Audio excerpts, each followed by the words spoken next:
لله نحمده ونستعينه ونستغفره ونعوذ بالله من شرور أنفسنا وسيئات أعمالنا من يهده الله فلا مضل له ومن يضلل فلا هادي له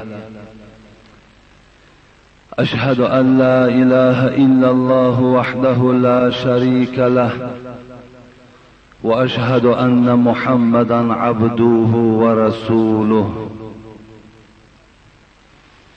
أعوذ بالله من الشيطان الرجيم يا أيها الذين آمنوا اتقوا الله حق تقاته ولا تموتن إلا وأنتم مسلمون يا أيها الناس اتقوا ربكم الذي خلقكم من نفس واحدة وخلق منها زوجها وبث منهما رجالا كثيرا ونساء واتقوا الله الذي تساءلون به والأرحام إن الله كان عليكم رقيبا يا أيها الذين آمنوا اتقوا الله وقولوا قولا سديدا يصلح لكم أعمالكم ويغفر لكم ذنوبكم ومن يطع الله ورسوله فقد فاز فوزا عظيما فإن أصدق الحديث كتاب الله وخير الهدي هدي محمد وشر الأمور محدثاتها وكل محدثة بدعة وكل بدعة ضلالة وكل ضلالة في النار أما بعد السلام عليكم ورحمة الله وبركاته الصلوات الخمس والجمعة إلى الجمعة والرمضان إلى رمضان مكفرات ما بينهن إذا اجتنبت الكبائر رواه مسلم. حبیب خدا میگوید ای بندگانی نمازگزار، ای بندگانی که شما در یک روز 5 بار نماز به وقتش میخوانید، شما همچنان تصور کنید، همچنان باوری حاصل کنید که وقتی یک نماز خواندید تا نماز دیگر بین او هر یک سهو و لغزشی که می شود خدا او را از شما مغفرت می کند. و ای بندگانی که شما در نمازهای جمعه اشتراک می کنید، از جمعه که شما اشتراک کردید تا این جمعه هر سهو و لغزشی که از شما سر زد الله می گوید من وی را از شما مغفرت کردم. و ای بندگانی که شما ماه مبارک رمضان را هر سال روزه میگیرید، از رمضان گذشته تا این رمضانی که آمده ایستاده است هر سهو و لغزشی که از روزدار میگذرد الله میگوید من در فصل در ماه رمضان گناههای 1 ساله او را میبخشم. الحمدلله این یک بشارت خیلی خوب امروز برای بندگانی که نماز جمعه را احترام کردند، برای کسانی که به قدر این نماز جمعه رسیدند، برای آن شخصان خدا ترسی که درهای دکان خود بستند و به نماز جمعه سعی کردند. الله برای شما بشارت میدهد که در این دوام یک هفته اگر صدها لغزش و خطا از تو گذشته باشد، من وای به حق بزرگیم قسم که میبخشم. اگر ما دیده و دانسته نکرده باشیم، اگر ما قصداً این گناه ها را اجرا نکرده باشیم،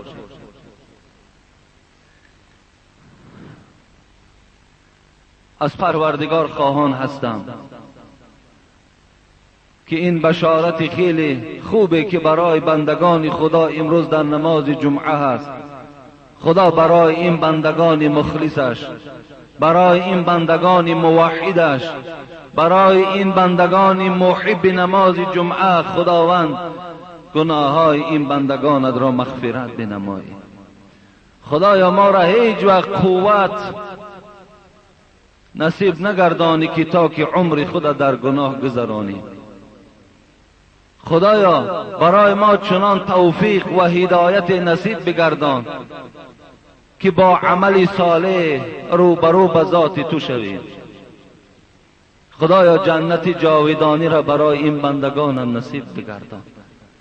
خدایا این بندگانت را همراه پیغمبران و همراه دوستان خودت در محشرگاه قائم بگردان.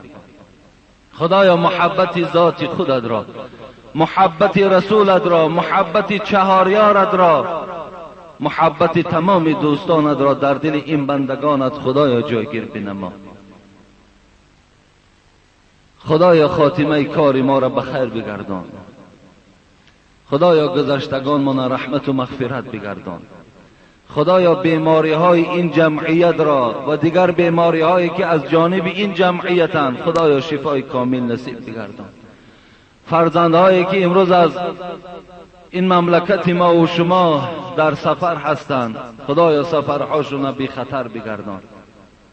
خدایا این جمهوری ما را باز هم آباد و زیبا بگردان. خدایا سرور دولتم که برای بهبودی این سرزمین و این ملت سعی و کوشش میکند، خدایا ایشان هم در حفظ امانت نگهداری. آمین یا رب العالمین. برادران خیلی عزیز و خیلی گرامی، طی چند جمعه می شود ما فضیلت های حضرت ابوبکر صدیق رضی الله عنه را خاتمه داده نمی توانیم.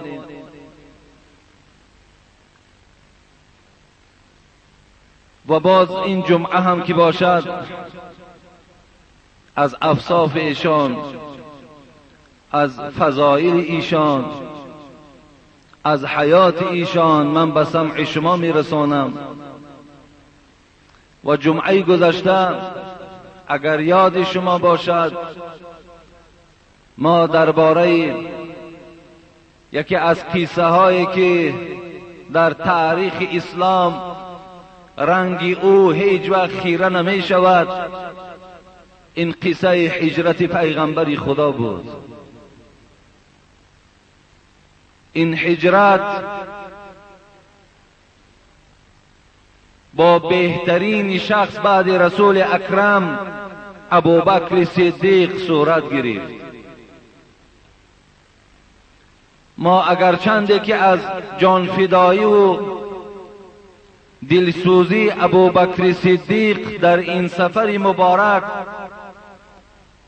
آگاه شده باشیم، لکن برادران خیلی عزیز و گرامی، شما باید از این هجرت پیغمبر خدا درس گیرید. این هجرت برای ما چند حکمت ها و چند درس های را باید که بیارد.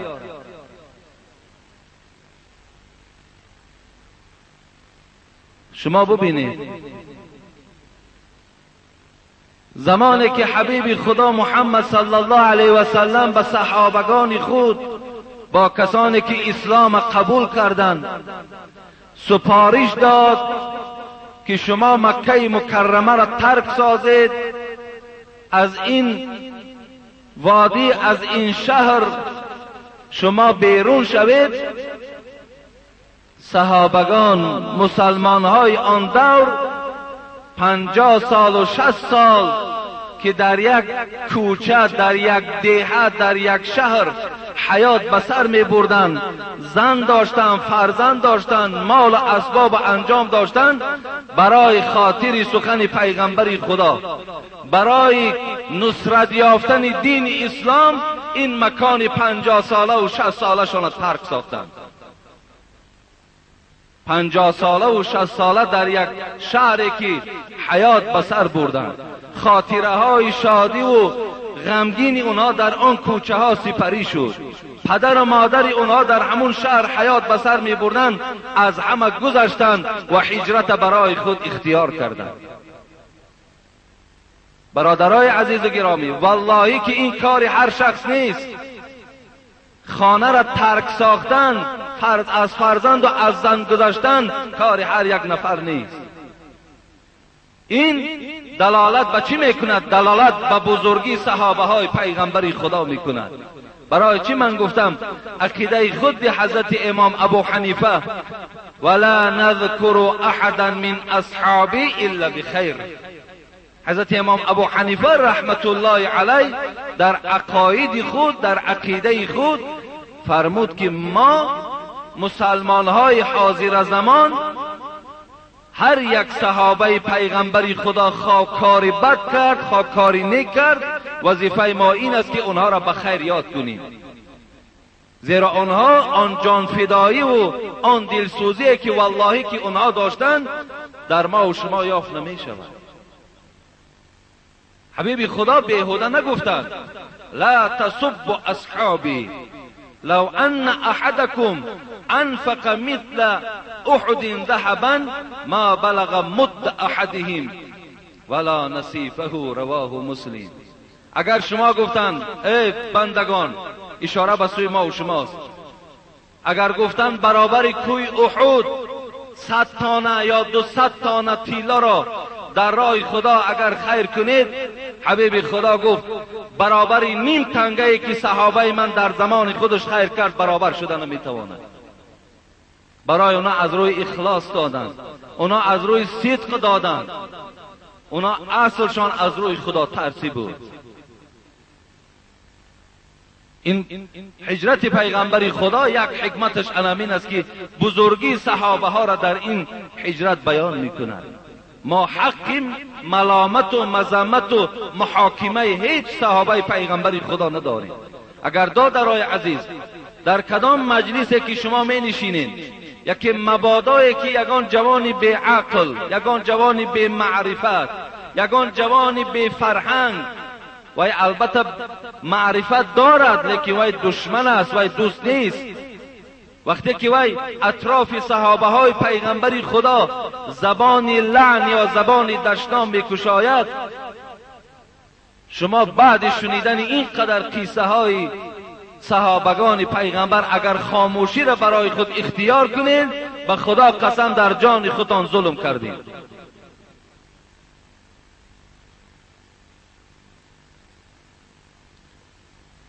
دیگر بزرگی این هجرت این را نشان می‌دهد. برای چی صحابگان پیغمبر خدا، مسلمان های زمان پیغمبر از خانه و از زن و از فرزند گذشتن؟ برای چی اونها را مجبور ساخت؟ ان الذين يخشون ربهم بالغیب لهم مغفره و اجر کبیر. ما برادرای عزیز و گرامی سوره ملک تبارک الذی بیدی الملک بالای قبر میخوانیم، لیکن افسوس که از معناش درک نداریم. فکر میکنیم که سوره ملک خاص قبر است، لیکن الله در این سوره مبارکه میگوید آن کسانی که از پروردگار غایبانه میترسند. غایبانه میترسند. چگونه غایبانه میترسند؟ آتش دوزخ خدا را ندیدن لیکن از دوزخش میترسند. عذاب خدا را ندیدن، وجود الله را ندیدن، وجود رسول اکرم را ندیدن، لیکن ایمانی به خدا میارن، اطاعت الله میکنن، اطاعت رسول میکنن. الله گفت آن بندگانی که از من غایبانه میترسند برای اونها ما مغفرت برای اونها اجر بزرگ، برای اونها ما همیشه نصرت عطا میکنیم. اون صحابگان پیغمبر خدا در اون زمان سبب نصرت و برارشان این بود که خاص عملهاشون از برای خدا بود. امروز برای چی ما و شما اینقدر خار شدیم، اینقدر عذاب داریم، اینقدر دشمنای خدا بالای ما و شما ظفر میابند، عذاب میدهند، به خاطر که دیگر در دل ما و شما محبت، عشق خدا وجود ندارد.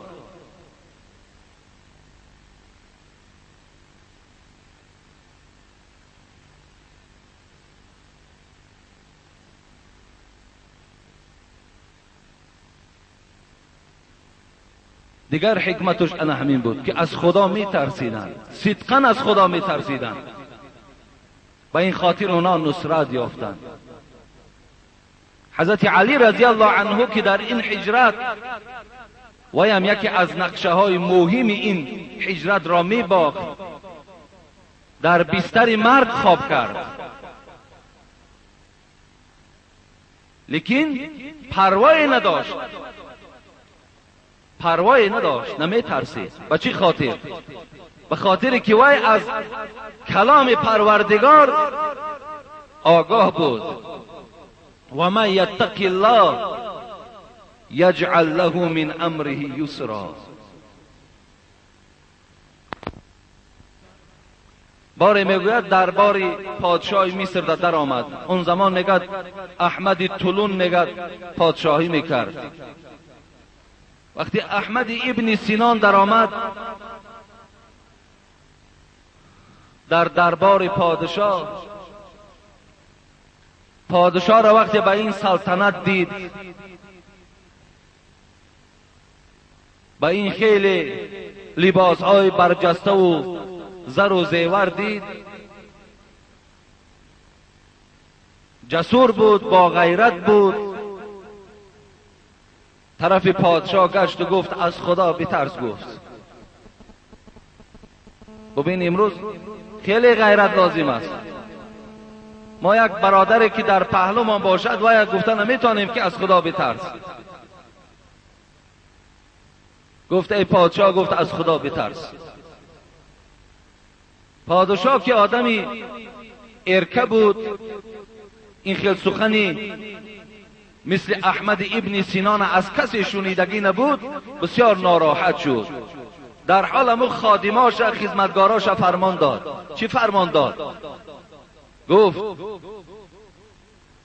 یک شیر را میارید، درنده یک شیر، 5 روز به او چیزی ندهید تا آنچنان گرسنه شود که این شخصی که مرا از خدا میترساند و یا پاره پاره سازد، اثر از این مرد باقی نماند. همچنان خادما کردند. در داخل میگد همون یک قفس انداختند. وقتی احمد ابن سینان میگوید پیش شیر میبردند، دوست خدا که از خداوند که میترسید، کسی از خدا که میترسد درنده هم از وی میترسد، چرنده هم از وی میترسد، آدم هم از وی میترسد. در این قفس کشادند. احمد ابن سینان در داخل قفس پرتافتند، در را پوشیدند، همگی پوش گردانیدند. گفتند فردا به سراغش می آییم، هر چیزی که دیدیم نزد پادشاه برده خبر می دهیم. وقتی فردا می آیند، دروازه قفس وقتی کشاده می شود و نظر می کنند احمد ابن سینان در سجده است، سجده دارد،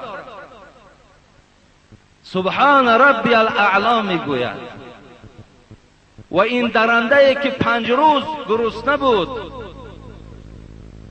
انسان حتی خس و خاشاک میافت تناول میکرد، میگوید احمد ابن سینان برابر میبیند میلرزد و برابر احمد ابن سینان سجده میکند.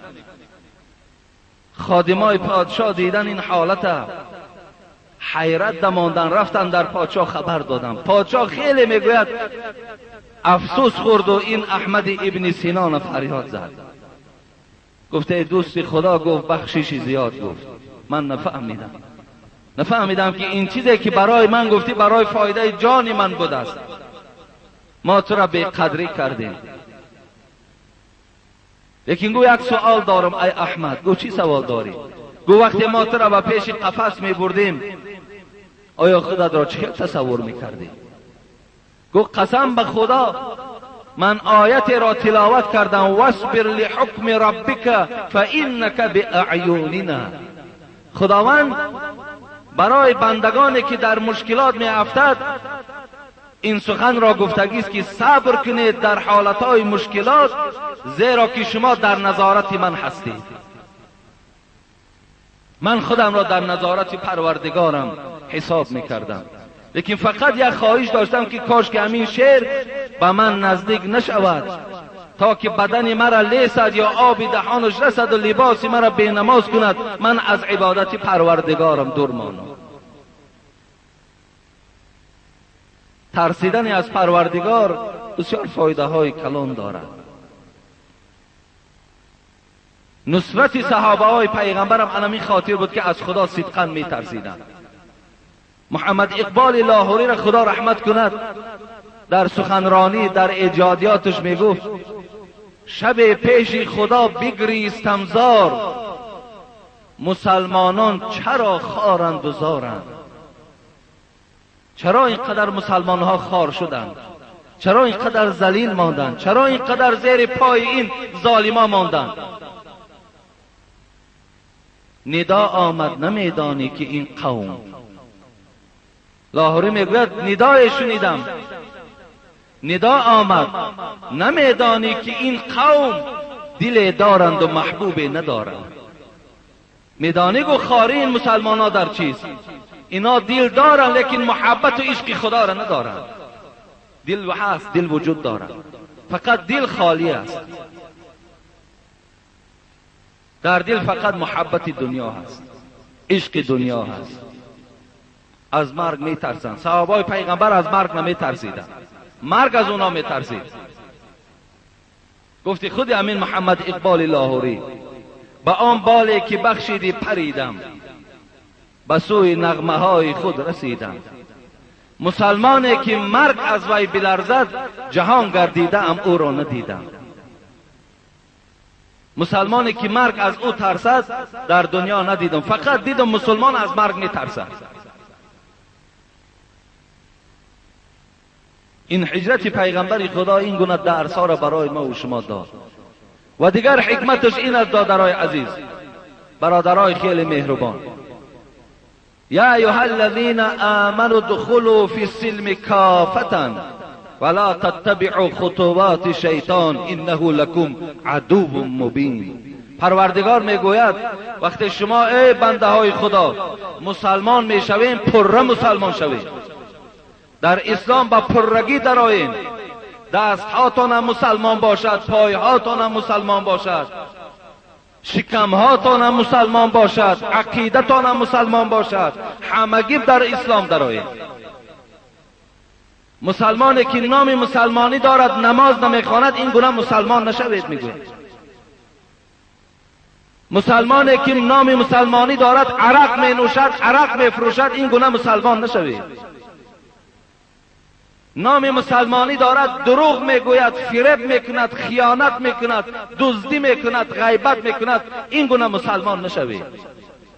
همه اعضاهای شما مسلمان شود خدا میگوید.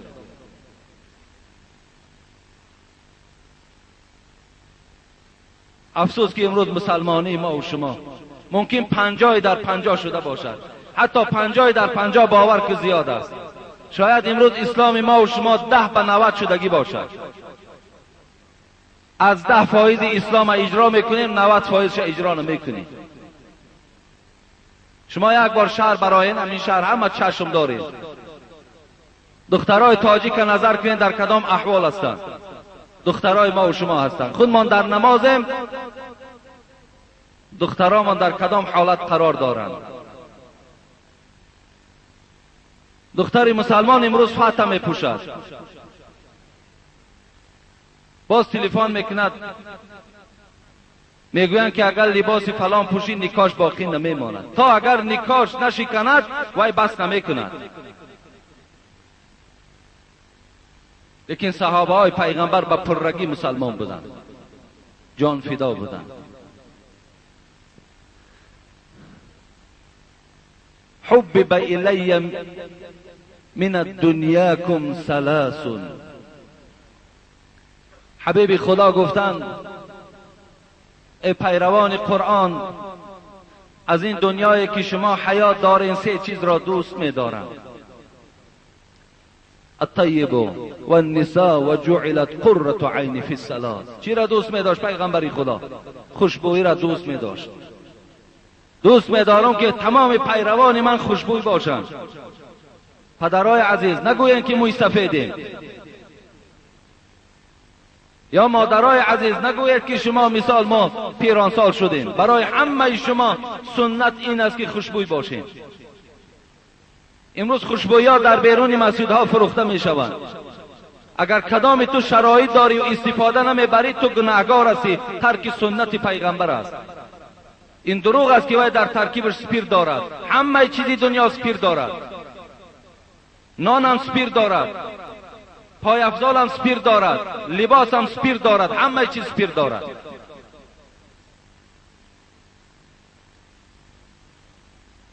حبیب خدا خوشبویی را دوست می داشتند.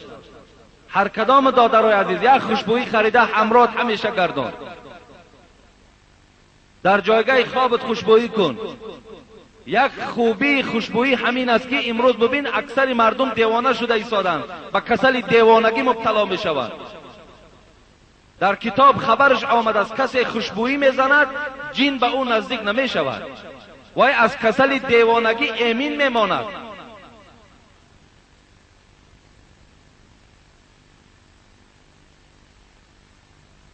دویم گفتن زنها را دوست می‌دارم. زن هم دوست داشتن ما و شما هم سنت پیغمبری خداست. زنها را هم احترام کنیم، به قدر زنها هم رسیم. و سوم گفتن نماز دوست می‌دارم، همیشه بالای جای نماز باشم، خدا و پروردگار ما یاد کنیم. و کان معه اصحاب. این چهار ستاره درخشان ابوبکر، عمر، عثمان، علی و دیگر صحابه پیغمبر وقتی حبیب خدا این سه چیزی که از دنیا دوست می داشت سخنرانی کرد، اونها صدای پیغمبر را شنیدند، همون مجلس اشتراک داشتند. حضرت ابوبکر صدیق مثل حبیب خدا گفت حبب الی من الدنیا ثلاث. بین ابوبکر صدیق هم گفت ای پیغمبر خدا، پدر و مادرم فدای جان تو باد، منم سه چیز را از دنیا دوست می‌دارم. آن سه چیزی که حضرت ابوبکر گفت نه عمر گفت، نه عثمان گفت، نه علی رضی الله عنهم گفت. بهترین جمله ها را حضرت ابوبکر گفت. چه سخنهای زیبایی گفت که پیغمبر خدا از سخنرانی ابوبکر خوشنود شدند، تبسم کردند، در حق ابوبکر دعای خیر کردند. چه جمله ها بود. ببین امروز من باوری دارم که اگر ما و شما را گوین از دنیا چی را دوست می‌داری، اولین چیزی که ما و شما یاد میکنیم یا پول است، یا ماشین است، یا خانه است.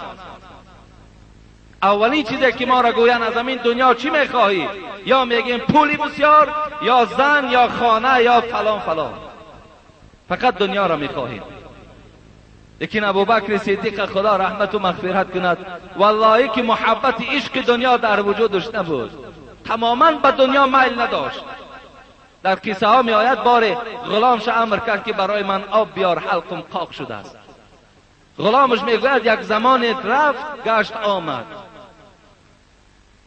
حضرت ابوبکر میگوید ظرف با دو دستش گرفت، ظرف آب، نگاه کرد که آبی صاف نیست بلکه چیزی به او آمیخته شده است. گفت ای غلام، گفت این چی؟ گفت این عسل آب است. گفت آب است، در ترکیبش باز عسل دارد. میگوید ابوبکر صدیق صحابه پیغمبر میگوید به خدا قسم آنقدر گریه کرد، میگوید که سینه‌اش بالا میشد پایان میشد. صحابه گفتن ای ابوبکر، گفتن چرا گریه میکنی؟ چی شد؟ گفت من دم آخری پیغمبر خدا همراه رسول اکرم بودم، زمانی که جان به حق تسلیم میکرد با دست مبارک چیزی را اشاره میکرد که دور شو دور شو، لیکن من هیچ چیز را نمیدیدم. و از حبیب خدا پرسیدم ای حبیب خدا چرا به دستت اشاره کردی؟ چرا گفتی دور شو؟ گفت برای من زینت دنیا را آوردند.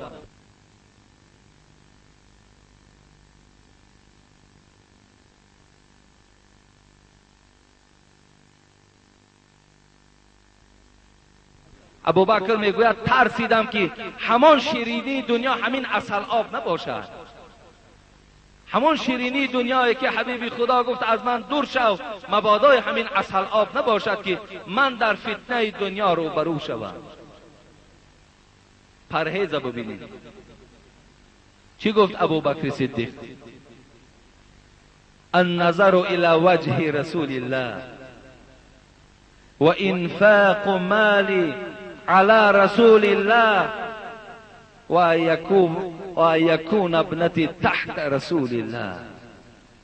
سه جمله، این سه جمله که ابوبکر گفت کجاست اما دشمنای ابوبکر صدیق که این سخنهای گرانبها و قیمتبهای ابوبکر صدیق گوش اندازند؟ کجاست اما دشمنای ابوبکر؟ و دشمن ابوبکر در آتش است، سخنرانی ابوبکر گوش اندازه. یکم چیزی که از دنیا ای پیغمبر خدا دوست می‌دارم النظر الی وجهک، فقط همین دو چشم من چهره مبارک تو را تماشا کند. یکم محبتی که از دنیا دارم این است که هیچگاه نمیخواهم که چشمهای من از تماشای چهره تو کنده شود، همیشه تماشا به سوی چهره زیبای تو. حضرت برای ابن عازب میگوید که روایت بخاری است کان رسول الله صلی الله علیه و سلم احسن الناس وجها، بهترین مردم از روی زیبایی حبیب خدا محمد صلی الله علیه و سلم است. ابی جحیفه میگوید بار مردم زیاد در اطراف پیغمبر خدا جمع شدند، با حبیب خدا سلام میکنند، بعد سلام دستهاشون در چهره هاشون میمالند. چگونه بعضی امروز برادرای ما و شما هم سلام میکنند، بعد سلام با یک اهل علم دستهاشون در دیده هاشون میمالند. صحابای پیغمبر میگوید ابو جحیفه میگوید سلام میکردند دستهاشون در دیده هاشون میمالیدند، برای محبتی با پیغمبر داشتند. ابو جحیفه میگوید من طاقت نکردم که مثل مردم سلام کنم، بلکه چیکار کردم؟ فاخذت یدیه، من دست پیغمبر خدا را گرفتم و در بالای چهره خودم گذاشتم از روی محبت. زیرا ویا میدانستم که در هر یک اعضایی که جسد پیغمبر خدا رسد وی از آتش دوزخ امان میماند. دستش گرفتم میگه در بالای چهره روی خود گذاشتم. لیکن ابی جحیفه قسم به خدا میخورد که وقتی من دست وی در چهره خودم گذاشتم ابرد من الثلج و اطیب من ریح المسک، دستش میگوید قسم به خدا از برف دیده خنک‌تر بود میگوید. لیکن آنچنان خوشبوی بود دستش که هیچ بوی خوش روی دنیا به دست بوی رسول اکرم، بوی دست رسول اکرم برابر شده نمیتواند. این گونه زیبایی در چهره پیغمبر خدا وجود داشت.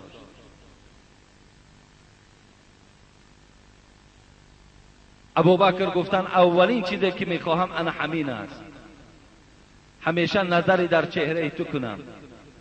دوم چیزی که از دنیا دوست می‌دارم این است تمام دارایی، ثروت و مال و اسباب و انجامم را بر شما ای حبیب خدا تسلیم کنم، در دست شما دهم. اینا همش عملی شده بودند.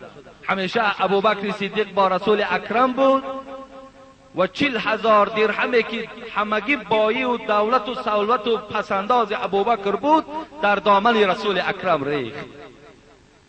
سوم چی گفت؟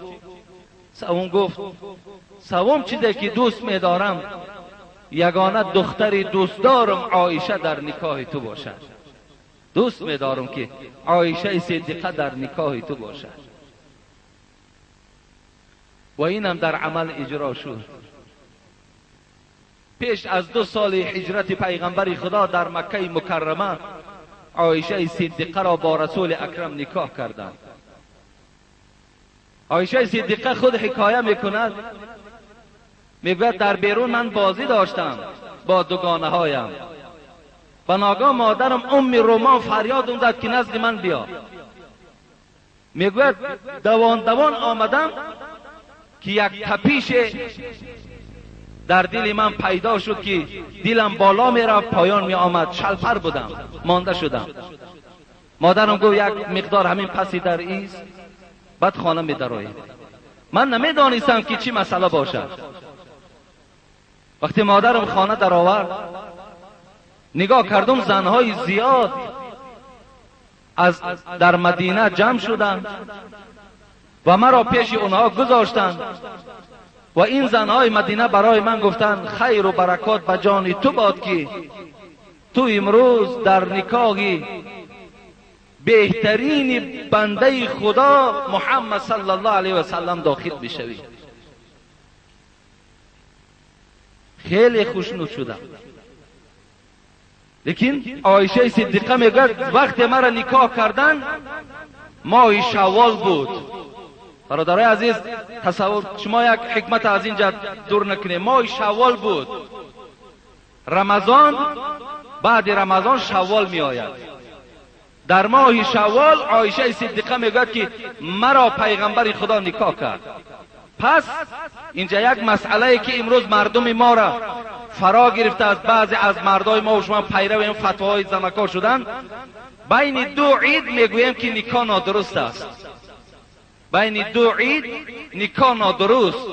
پس این سخن عایشه صدیقه اثبات میکنه که شما مردم دروغ میگویید. بین 2 عید نکاح درست است.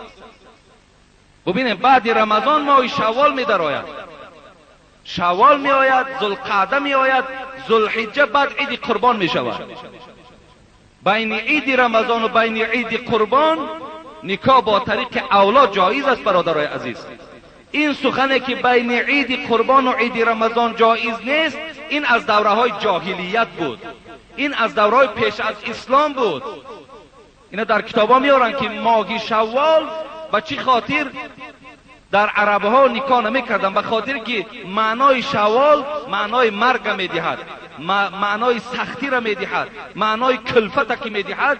و یک روایت دیگر این است که در ماه شوال کسل طاعون آمده بود، آب پرتایک. دیگر مردم همین ماه را ماه بدبختی اعلان کرده بود، در این ماه نکاح نمی کردن. برای این از جاهلیت است، این از مردم ما و شما نیست. برادرای عزیز، بین 2 عید نکاح درست است. نکاح یگان زلالی ندارد. لیکن اگر بین 2 عید هم گذرد به عقیده شما، بعد عید قربان هم اگر توی کنین، همین توی های فسق و فساتان باشد، وای در کل سال غلط و نادرست است، نه در بین 2 عید.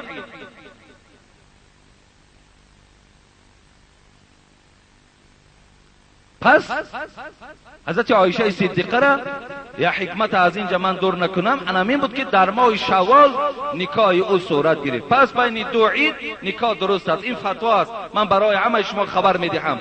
مبادا یک دختر مثال شوهر میتین، بچه هاتون زن میتین، اگر بین 2 عید دم که آمد نکاح کنین، نکاح کنین، درست است. عایشه صدیقه را رسول اکرم در ماه شوال نکاح کردند. دویم حکمت چیست اینجا؟ وقتی عایشه صدیقه میگوید مرا پیش زنهای مدینه آوردن، در همون خانه که گویم عایشه خودشان زندگی میکردند، توده زنها نشسته بودند و مرا پیش از آنه که به پیغمبر خدا تسلیم کنند سر و روی مرا شستند، مویهای مرا روغن کردند، بر من خوشبویی مالیدند. بعد حبیب خدا بعد چاشت، بعد گویم آفتاب برآمدن آمده دستی مرا گرفت و به خانهش برد. اینجا چه حکمت است؟ این مستحب بود است که عروس ها را پیش از خانه شوهر رفتن زنها آنها را آرا و تارا دهند. این مستحب است که اونها را شانه زنند، لباسهای خوب پوشانند، خوشبویی کنند، بعد به خانه شوهر برند. این ثواب است، این درست است. لیکن دادرای عزیز، من مسئولیت دارم، به خدا قسم. من میدانم شاید بعضی برادرها را نمیخواهند، شنیدن نمیخواهند، لیکن این قدر میگویم که ما مسلمان هستیم، ما مسلمان هستیم. ما حقوق نداریم که دختری ما را یک مرد بیگانه آمده از پریگمخر آورده و او را آرا و تارا دهد. این گناه است وقتی که یک مرد بیگانه دست او در سر و زلف دختری من میرسد. این خیلی بیغیرتی و خیلی بیناموسی من نشان میدهد. این متاسفانه در مردم وجود دارد. دخترها را آرا و تارا دهید، مویهای سرشان نبرید. بسیار خوب میشود که اونها را با عقل آرا و تارا دهید، اونها را با کیبانوگی آرا و تارا دهید، بعد به خانه شوهرهاشون برید. زنهای مدینه، عایشه میگوید مرا بسیار نصیحت کردند پیش از آنی که خانه شوهر روم، لیکن امروز زنها را نصیحت نمیکنند.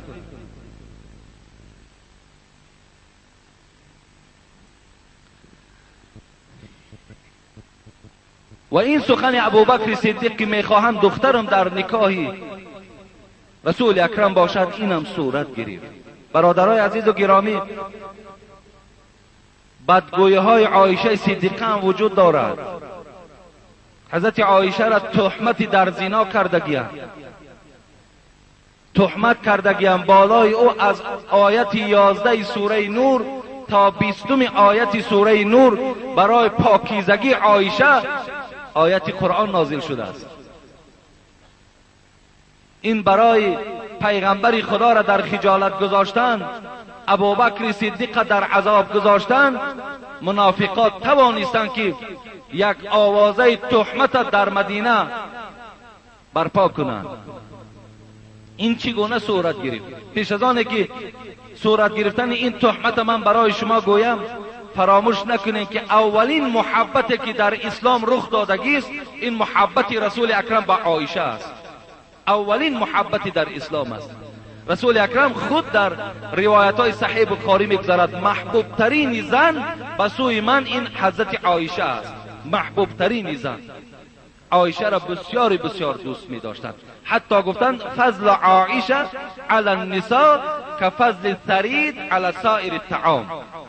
فضیلت عایشه گفتند بالای دیگر زنهایی که در نکاح دارم، بالای اونها مثل آبگوشت بالای دیگر طعام هاست.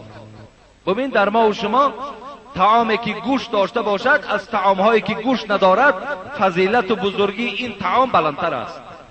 رسول اکرم گفتند عایشه در بین طعام ها انمون طعامی گوشتدار هست، گفت نسبت دیگر زنهایی که من دارم. حتی که بار رسول اکرم اینم در صحیح بخاری میگذارد با عایشه صدیقه نشسته بودند که جبرائیل پایان شد و حضرت جبرائیل چی گفتند؟ گفتند ای محمد به عایشه سلام مرا برسان. جبرائیل به عایشه سلام میفرستد. رسول اکرم چی گفتند؟ یا عایشه یقرأ علیک السلام. جبرائیل به تو سلام میگوید.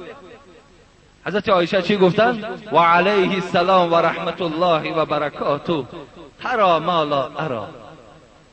بر جبرائیل بگو که علیه السلام و رحمت الله و برکاته، ای حبیب خدا آن چیزی را که تو میبینی من نمیبینم.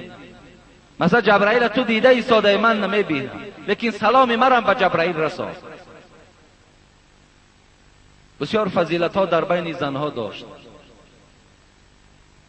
باره میگوید حبیب خدا که بسیار خانه عایشه زیاد می آمد، در زیر چادر با عایشه دراز کشیدگی بود که دیگر زنهای پیغمبر شاید 5 نفرش، شاید 6 نفری او یک جایه شدن و فاطمه را فریاد زدند. دختری دوست داشته ترین پیغمبر فاطمه را گفتن رو با پدرت بگو که چگونه محبت به عایشه داره، با ما هم همچنان محبت کنه. اینم در صحیح بخاری میگذارد. حضرت فاطمه شکایت دیگر زنها را گرفت و به نزد پدرش آمد. که رسول اکرم در زیر چادر با عایشه صدیقه دراز کشیدگی صحبت دارد. گفت پدر، گفت اجازت هست؟ گفت اجازت هست. گفت من شکایت آوردم. گفت چی شکایت آوردی؟ گفت دیگر زنهای تو میگویند چگونه محبتی به عایشه داری، به ما نیز همچنان محبت کن. گفت فاطمه، گفت تو دوست نمیداری آن کسی را که من دوست میدارم. گفت پدر، گفت دوست میدارم. گفت پس من عایشه را دوست میدارم و برای تو امر میکنم ای فاطمه عایشه را همیشه دوست دار. فاطمه میگوید از جاش خیست و آمد نزد این زنها. گفت با پدرم آن چیزی که پیشنهاد کرده رسانیدم، لیکن بر من این گونه جواب گفت. گفتن زنهاش گفت ما را قناعت نکردی، ما را قناعت نکردی. گفت خیز بار دیگر رو بگو آن محبتی که به عایشه داری به ما نیز همچنان محبت کن. فاطمه گفت قسم به خدا دویم باره پیش پدرم نمیرم. گفت از جاش زینب ابن جحش خیست. این زن پیغمبری خدا بود، دختر عمش بود. حضرت عایشه میگوید در بین تمام زنهای پیغمبر در شرف و بزرگی قریب به من همین زینب برابر میشد. هم حسن جمالی خوب داشت، هم پاک دامن بود، هم دستی بخیر داشت و همیشه شبها قیام لیل داشت. بسیار زنی خدا ترس بود، بسیار خدمتگار در پیغمبری خدا بود. میگوید زینب از جاش خیز گفت من شکایت شما را میبرم. خودش هم علم داشت زینب. آمد میگوید نزد حبیب خدا که همون حالتی که با عایشه دراز کشیدگی بود همون حالت قرار داشت. زینب پیشش در آمد. ای حبیب خدا، گفت از تمام زنهای تو شکایت همین که محبتی که با این عایشه داری با ما نیز همچنان محبت کن. حبیب خدا میگوید به چهره زینب تماشا کردن، چیزی نگفتن. عایشه میگوید من فقط به چشمهای پیغمبر نگاه داشتم که اشاره کنه تا که من جواب گویم. لیکن حبیب خدا میگوید هرچند که نگاه کردم به چشم از چیز اشاره نکرد، لیکن از چهره او فهمیدم که وای به من دلالت کرد که از خودت دفاع کن، دفاع کن از خودت. من میگوید با زینب مناقشه کردم، دو زن با یکدیگر روبرو شدن، جنجال کردیم. ولی بعضی دو زنها سه زنها میگن بین ما جنگ است و دیگر. از این قصه ها برمی آید که در بین زنهای پیغمبر خدا هم رشک وجود داشت. میگوید مناقشه کردیم، لیکن میگوید در سخنرانی من زینب شکست دادم.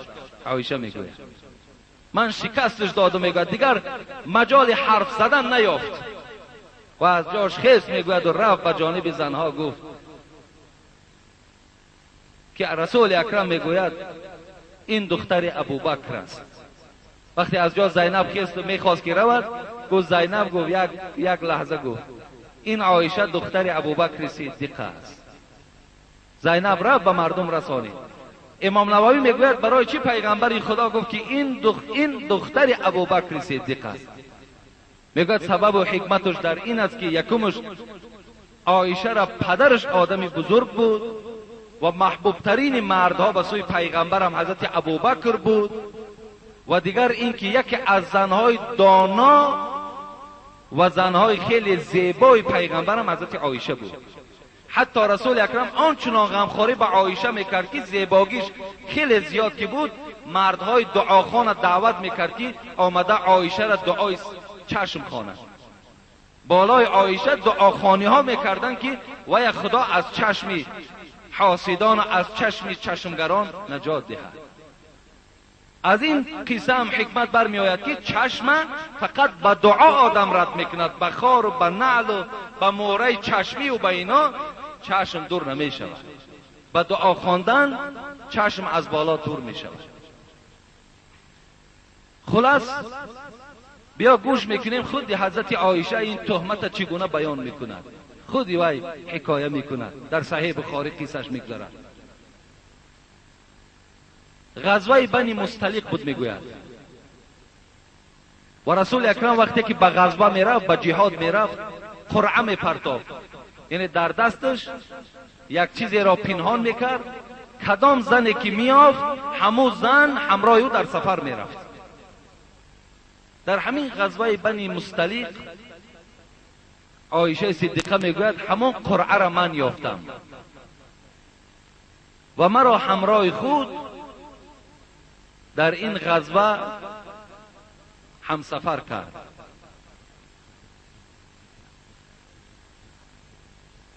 و برای من یک اشتر آماده کرد. بالای اشتر کجاوه داشتم. کجاوه را گفتن همون یک خانچه می سازن که اگر شما دیده باشین در بالاهای فیل هم می گذارند، در بالای اسب هم می گذارند، در بالای اشترها هم می گذارند و در اون همون رهبرها و سردارها سوار می شوند. برای حضرت عایشه کجاوه ساختگی بودند، در داخل همون می در آمد، در خود می پوشید و این کجاوه او را می برداشتند، بالای اشتر می ماندند و رهسپار می شدند. حضرت عایشه می گوید وقتی که این غزوه تمام شد، مسلمان ها در این ظفر یافتند، پس گشته آمدیم، در یک وادی قرار گرفتیم. نصف شب بود که فرمان شد که بارها را بندین، رهسپار به سوی مدینه می شویم. حضرت عایشه صدیقه می گوید من از کجاوه خود پایان شدم، برای قضای حاجت از این عسکران رسول اکرم از این کجاوه خود دورتر رفته قرار گرفتم برای قضای حاجت. قضای حاجت کردم، گشته به نزد کجاوه خود آمدم، دست در گردن زدم که مورم در گردنم نیست. یک موره داشتم، بسیار موره قیمت بود، همین مورم در گردنم نیافتم. پس برای جستجوی این موره باز به همون جایی که قضای حاجت کرده بودم رفتم. اونجا خیلی وقتی من زیاد گذشت، کافت و کاو کردم. وقتی که از آنجا برگشته آمدم، نگاه کردم که کیها این مردم الکی رهسپار شدن، کسی در اونجا وجود ندارد. قصه خیلی با دقت گوش اندازین، شما خودتان پیخست میشوین که آیا این تهمت بود یا تهمت نبود. انا همینجا تهمت حضرت عایشه سر میشود. آمدم که نیست کسی، کجاوه منم بالای اشتر بار کردن رفتم. ببینید حضرت عایشه میگوید برای چی همون انسانایی که کجاوه را برداشتن و بالای شتر بار کردن درک نیافتن که من در داخل کجاوه هستم یا نیستم؟ برای چی؟ سببش در چی بود؟ میگوید یکمش این واقعه میگوید بعد نزول آیت حجاب بود. یعنی حجاب، ساتر، روی مال انداختن، این آیت وقتی که آمده بود دیگر مردها حقوق نداشتند که هر یک کجاوه را کشاده و داخل او را تماشا کنند یا به سوی زنها نظر کنند. این دیگر مسلمان ها حق نداشتند. یکم صورت این بود میگوید. دویم صورت این بود که من بسیار سین و سالم خورد بود میگوید اون سالها و بسیار زنی بیگوشت بودم، خراب بودم میگوید. زنهای دوره رسول اکرم میگوید سیرگوشت نبودند و حضرت عایشه میگوید ما خوراک زیادم نمیخوردیم و فربگی هم در ما وجود نداشت. بسیار یک وزن سبکی داشتیم. از این خاطر کجاوه را برداشتگی آدم حس نمیکرد که در داخلش آدم هست یا نیست. ولی امروز میبینی چی مردمان چی زناماند، باور کنید خدا داند تابوچه برداشته نمیشود. حبیب خدا در حدیث های مبارک گفتن میترسم از امتی که شکم داشته باشد. ببینید از امتی که شکم داشته باشد، از این گونه امت میترسم.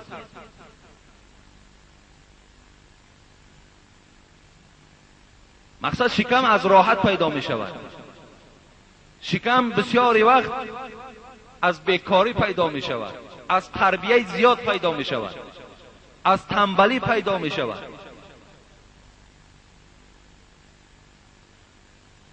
میگوید مادامی که دیدم کسی نیست، عایشه میگوید پس چیکار کردم؟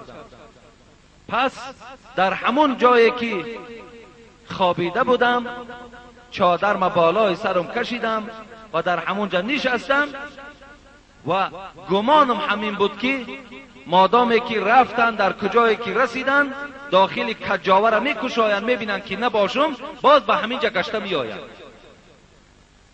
و همچنانم شد.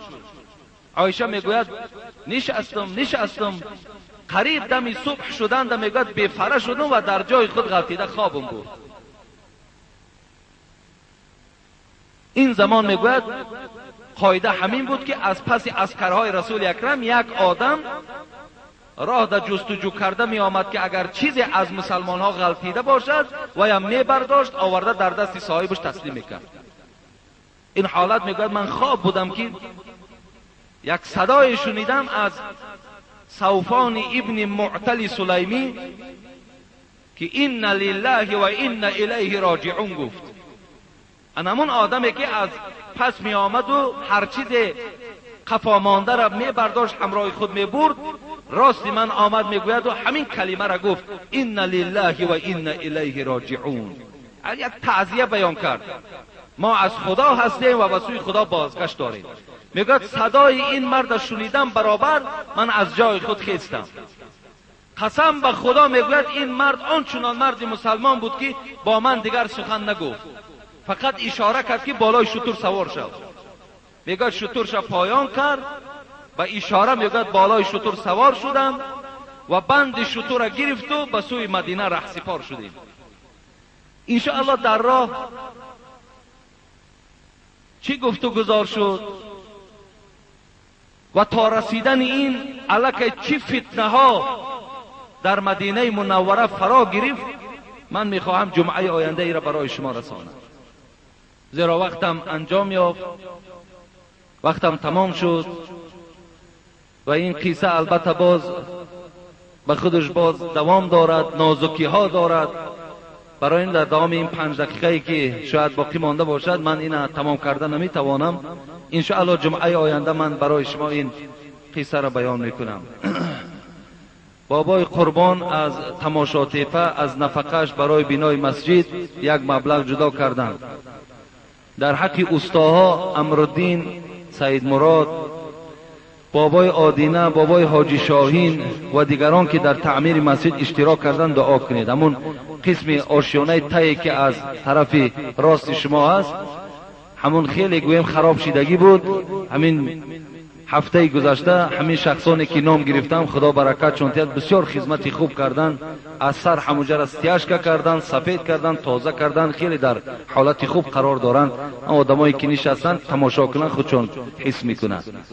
یک برادر 2 قابچه سیمنت آورده است. یک برادر دیگر من که هم سوداگر است هم امروز تعمیر خانه دارد، اینجا یک مبلغ برای تعمیر همین مسجد جدا کردن، گفتن نامان نخوانید. خب پسرکی که طلبشان نام دارد در حق مادر و پدر محرومشان دعا خواستند. یک برادر دیگر هم اینجا یک مبلغ دادن که در حق من دعا کنید. از جنازه مرحوم فیضلی اینجا یک مبلغ آوردن و در حق آنهایی که در صندوق خیر کردند دعای خیر کنید. اینجا یک اعلان دیگر نویساندن یک برادر از آشخانه که مبلغ پولی یافته است کسی گم کرده باشد مراجعت نماید. یعنی در آشخانه کسی اگر پول گم کرده باشد آشخانه رفته باشید، همونجا پول یافتند ان شاء الله پولتونه پس میگردانند. کدامی که اگر گم کرده باشید کدام شهر است؟ خیلی شهر در شهر کسی که مبلغ گم کرده است خودش میداند دیگر کجا کدام آشخانه است، همونجا رفتم مراجعت کنین ان شاء الله پول شما را پس میگردن. خدا ایمانش داد. خیلی آدم مسلمان بود است که مثال آن چیزی که گم میشود با صاحبش میگرداند. و برادرای عزیز برای همین پوشانیدن مسجد هم اگر کدام شما در کجای اگر مثال فرما درک دارین از آهن عبارت است، مثال یا با مبلغای ارزان میفروشین یا که مثال میارین، اختیار به شما هست برای ما خبر دهین. خب یا کدام شما اگر از آهن مثال شرایط تأمینات آهن دارین، همون اوکلاکوی مثال 40 است، 50 است، 60 است، خب چیزی که باشه برای پوشانیدن همین اگر کمک کنین انشاءالله خیر می شود. انشاءالله خداوند این تمام میکند. از برادرای امروز روز به روز آمده کمک کرده ایستادن، لیکن به هر حال هم که باشد مبلغ کلان صرف می شود. ساختمان کارش خیلی مشکل است. الکی ما آماده پوشاندنیم، دیگر همه طرفاش تمام کردگی هستیم. خب حتی یک برادر دیگر هم او روز آمده است همینجا اعلان کرده است که همین چند فریزه که می رود من خودم فریزه ها را در دوشنبه میکنم. گفته است ادرسش هم گذاشته رفته است، انشاءالله ما هم با او ملاقات میکنیم. خب و آخر دعوانا عن الحمد لله رب العالمین. خدای مهربان از ثواب و اجر و پاداش این موعظه در نامه اعمال همه ما و شما کتابت بفرماید و این بندگانی که امروز خیر و احسان ها کردند و هر آرزو و طلباتی که در دل دارند